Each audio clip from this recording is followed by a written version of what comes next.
礼拜六下了一天的大雪，你看现在家里，我早上起来才清理的我的车库，可是还是很多的大雪。你看路上全部都是白白的，这是10年以来最大的一场雪。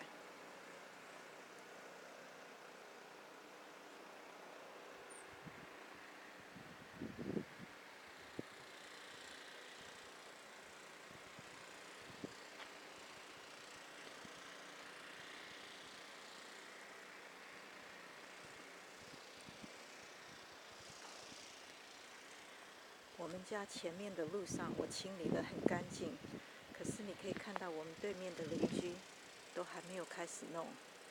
我就是最需要明天早上要去上班，所以路上要清理得很干净。